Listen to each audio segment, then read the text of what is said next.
Aloha and mahalo for joining me for another exciting, hit-scratching episode of Insane Disappearances. Sorry for the wait, guys. Like I told you before, I'm still working at my job, so this is not a full-time thing, so I try to get it in as much as I possibly can. It's been real crazy at my job, so, there's been a lot of time where I couldn't do it. I was either tired or, the usual. But I got a special one for you today. This one is about a young woman who recently disappeared right before Thanksgiving, as a matter of fact, of last year, of course.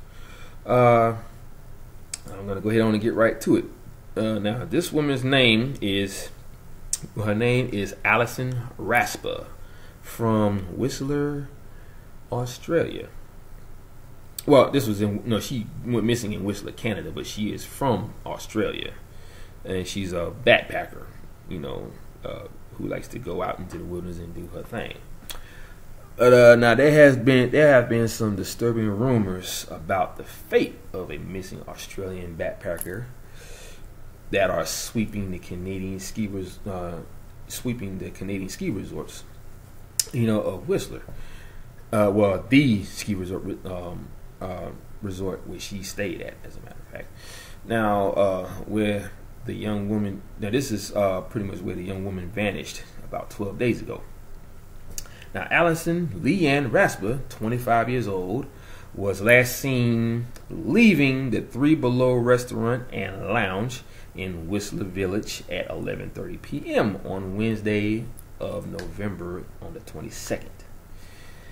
The next day, police found some of her personal belongings, understood to include a mobile phone, 5 kilometers away at Alpha Lake Park at Creekside Village.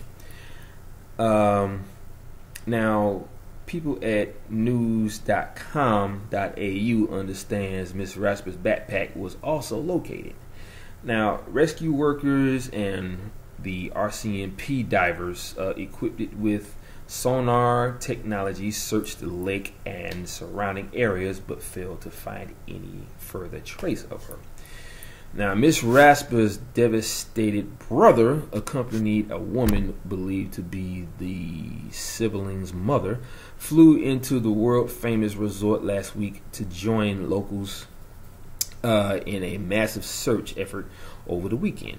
Now, they have so far refused all media requests, but an insider received regular updates, from the family, and these would be the things that he would tell news.com. Now, the family had been told she was upset about something that happened at work before she went missing. Police are looking through the camera footage where Alison works so they can observe her on a day-to-day basis in the days before she disappeared. Now, Alison's family members in Whistler have been told that she was upset about something to do with work, so police are looking for clues on the CCTV camera tapes. Now, the source also claimed the family had heard that something had occurred outside the Three Below bar and lounge on the night she vanished. However, a Three Below employee told news.com.au that he was 100% sure there was no altercation outside the bar that night. Now, this is what he said, and I quote, "I know because I was here that night, and I told police everything that happened that night, and handed over all the security camera footage." Now, there are so many rumors and stories floating around about what happened to Alison right now, so it's pretty weird. And I'm guessing this is what he said also, to news.com. It's a small place. Only about 20,000 people live here, at Whistler. Yeah, that is pretty small compared to the other places where there's like a couple of million people living there. Okay, now Miss Raspa's co-workers at the Westin Resort and Spa in Whistler called police on November 23rd after she failed to return. After she failed to turn up to her shift. The Family Insider told News.com that Miss Raspa moved to Whistler in May and had recently extended her work visa for another 6 months. They had believed Miss Raspa would be safe traveling on her own, thanks to her, expertise in kung fu. Very good. See, I won't say I'm an expert in kung fu, but I have taken some Shaolin kung fu classes, so they do help in the line of you being on your own or traveling or whatever the case may be. Trust me, I know. But anyway, now as far as the family, they are sick with worry, and I would imagine so if if one of your siblings or your daughter or whatever just vanished, without a trace. Now, Alison had a black belt, so how can someone with a black belt just disappear like that? Well, it's like I have told you in the past. When you look at how these people disappear and all of the information that crops up about portals and wormholes and unknown creatures from different levels that actually have the mindset of a human and can probably speak like a human. Think about the creatures or the beings or people that you see on the hieroglyphic walls of Egypt, where you see a person that has the body of a man but the head of a cat or a dog or a wolf. I'm just saying. That's just one little small part in all of this, dealing with someone who seems to disappear without a trace. And yet you have all the makings of I won't say a kung fu master, but you are very skilled in the art of martial arts. Obviously, these kind of things don't matter because they can get around everything that we already know because they think like a human as well. But anyway, that's a whole nother story and another ball game. But anyway, getting back to the story here. A number of Miss Raspa's friends in Australia have launched Facebook campaigns to find her, and their appeals for information have become increasingly desperate as each day passes with no news. Nobody knows anything, which is really sad. Miss Raspa's Westin hotel colleague and friend Reiko Kuwitma told CTV News. But yeah, that's what he said. Anyway, Mr. Kuwitma, Kuwitma was one of a handful of friends to have liked the final photographs, posted on Miss Raspa's Facebook page. Alison is a very, very nice girl, he told the station. A little bit quiet or shy, but if you talk with her, she's very open-minded. Yeah, I find that there are a lot of people out there like that. I'm like that myself. I can be a little shy sometimes, but get me to talking about the right thing, I'll open up like a floodgate and start talking about stuff. Anyway, Miss Raspa's former roommate Katie, who asked for her name to be withheld, organized a walk from Whistler's gondolas near the Three Below bar to Alpha Lake Park, where her phone and backpack were found. Now, here, see, this is another classic,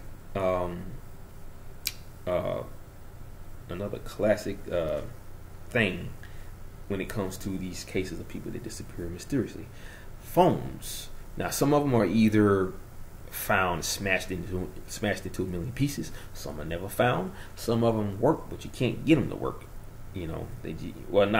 Some of them don't work at all. But it's just funny how 1 minute is working and the next minute you can't seem to get it started or turned back on. So a lot of characteristics, in this case too. Like I said, dealing with the phone. Let's see. Whistler RCMP Staff Sergeant Paul Hayes had said police search efforts would continue to focus on Alpha Lake Park, its shoreline, and the surrounding areas. Some of the things that we have found have led us to the Alpha Lake area, and we are trying our best at this point to put that timeline together to see if we can go anywhere else. We are bringing in divers again. We are bringing in helicopters where the weather will allow. When the weather will allow. We are doing ground searches with friends and with search and rescue. We are hoping the public can advise us of anything that they have seen. Police are also continuing analyzing Ms. Raspa's mobile phone for clues. Sergeant Hayes Sergeant Hayes said there was no indication of foul play, but added the police have not ruled out any option in terms of what has happened or where Miss Raspa could be.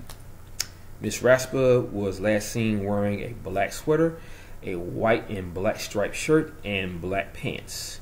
We are trying to do anything we can and anything we can think of to track down the events and where she went between the time she left the bar.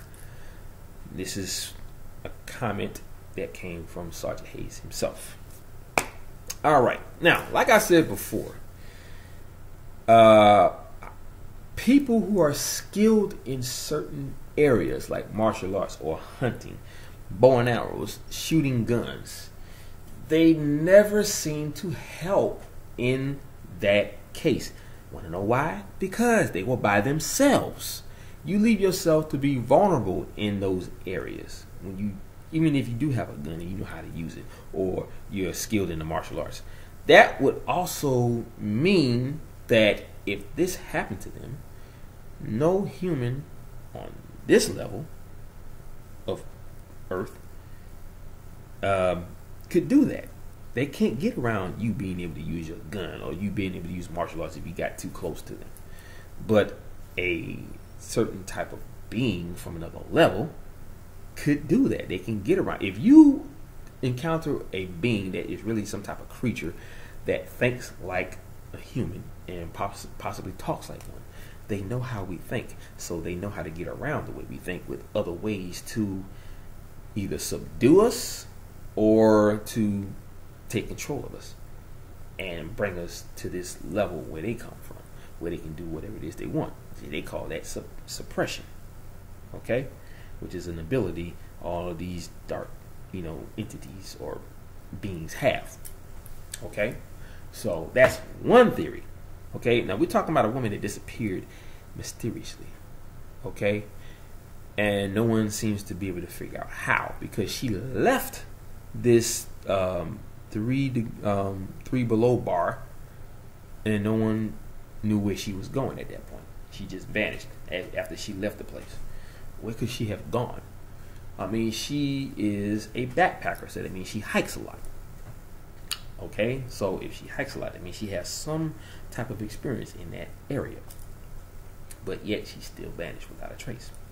So there is no amount of, or no level of expertise when it comes to these people disappearing the way that they do. So I ask you to think about this very carefully before you start trying to add logical reasoning. What logical reasoning could you have to state that she disappeared in a manner that only humans can understand? That ain't happening. That ain't happening, because it happens too often for people to keep saying, oh, I know how this happened. She was probably met with someone that dragged her into the woods and killed her. Okay, but if that was the case, well, not the woods, but the forest. If that was the case, they would have found her body, because people who kill people in these areas don't just leave the body lying there. If they did, they would make sure that there's no fingerprints on the body, right? Now, also, if they wanted to get rid of the body, what they would do, they would throw it in the water. Throw the body in the water. Or they would purchase a wood chipper, or already have one, so they can chop up every part of the body until it comes out as red, chunky mush. Sorry to be so graphic, but that's just the way it is. But I don't think they would waste their time doing that because that causes a lot of noise, to happen in those areas. You may be out there in the forest where no one can hear you scream, but your voice does resonate and it echoes. So by the time your voice travels from your mouth to the air, it's going to pan out in all directions where somebody's going to hear that. Somebody's going to hear her scream. Somebody's going to hear that wood chipper too. They may not know what it is, but if you hear her screaming and then all of a sudden you saw all the guts and the bones and all the other stuff just being chopped up into a million pieces, you're going to hear all that stuff.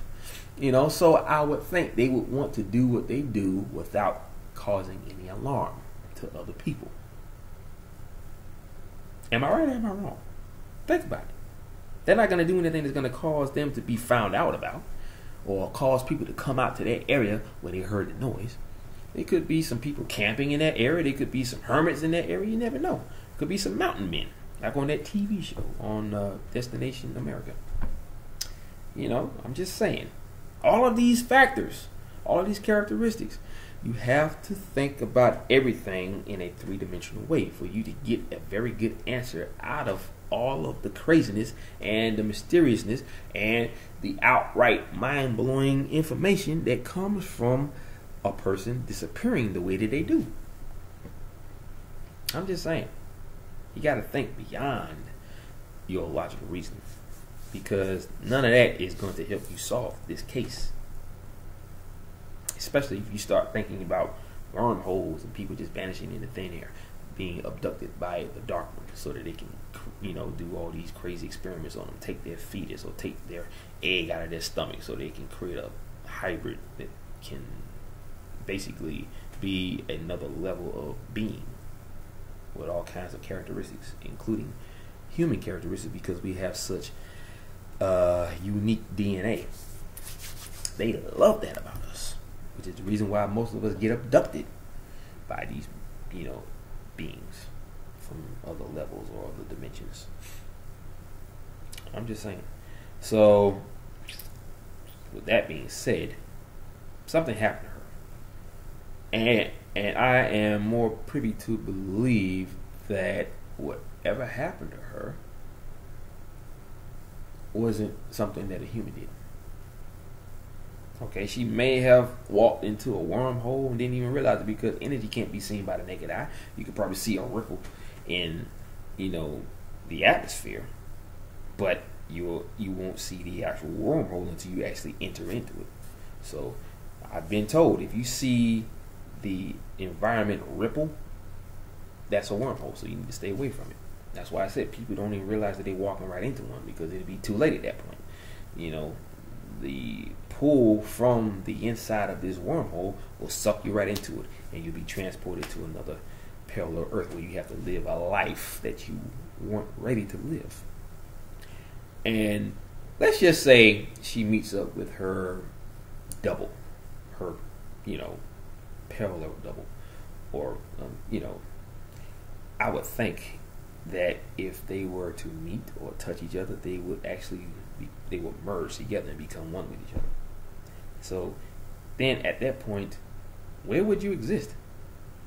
I mean, you're coming from this plane or this parallel Earth, and you get sucked into a wormhole to go to another parallel Earth where you either walk past your double or you somehow meet up with each other.